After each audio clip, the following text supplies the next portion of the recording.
We bring you the latest updates from the Pna Newsroom. A quick intervention is necessary for the repair of damaged schools and other infrastructures as classes will push through on August 22nd.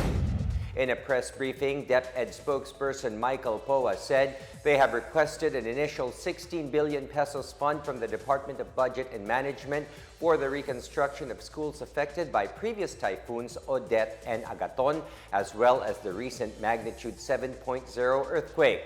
Poa said the cost needed for recovery is expected to grow.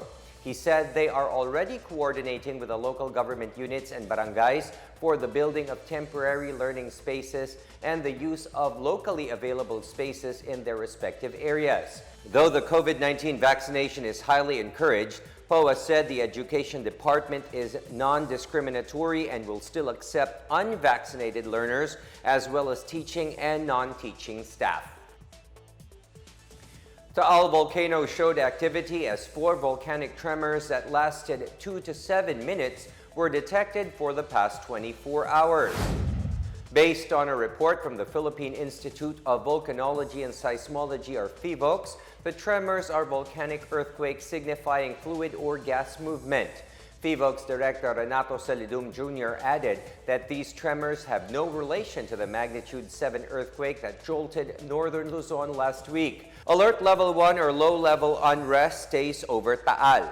For the past 24 hours, a voluminous plume emission reaching 1,200 meters high was also observed. Meanwhile, a magnitude 5.1 earthquake jolted Eastern Samar at 1:10 this morning. The tectonic quake struck 13 kilometers northeast of General MacArthur and had a depth of 57 kilometers. Intensity 5 was felt in General MacArthur, Hernani and Kinapondan in Eastern Samar, Pastrana, Palo, and Tacloban City in Leyte. Signs of the quake in several other parts of southern Leyte and Leyte were recorded. PHIVOLCS said that aftershocks are likely but no damage is expected from the tremor.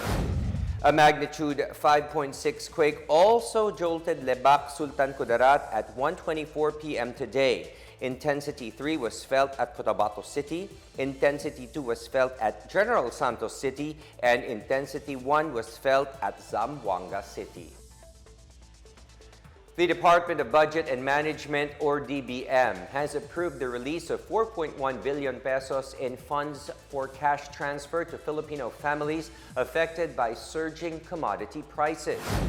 The 4.1 billion peso special allotment release order to the Department of Social Welfare and Development will help mitigate the impact of inflation, especially on the most vulnerable households. More than 4 million beneficiaries will receive 500 pesos a month for 2 months in cash aid through the Targeted Cash Transfer Program. DBM Chief Amena Pangandaman said the agency will continue supporting government programs that provide assistance to Filipinos in their time of need. Inflation jumped to 6.1% in June amid the increase in prices of food, fuel, and other commodities. Investigations are underway over the death of 2 overseas Filipino workers in the United Arab Emirates, or UAE. Local reports said the victims were found lifeless in Dubai last week, with one of the victims having an injury to the neck. Foreign Affairs spokesperson Maria Teresita Daza said the Office of the Undersecretary for Migrant Affairs has already instructed the Philippine Consulate General in Dubai to coordinate closely with the competent authorities in the UAE on this case. And that's the latest from the Pna Newsroom. Stay tuned for more updates on the biggest stories throughout the day. I am William Theo. Good day, everyone.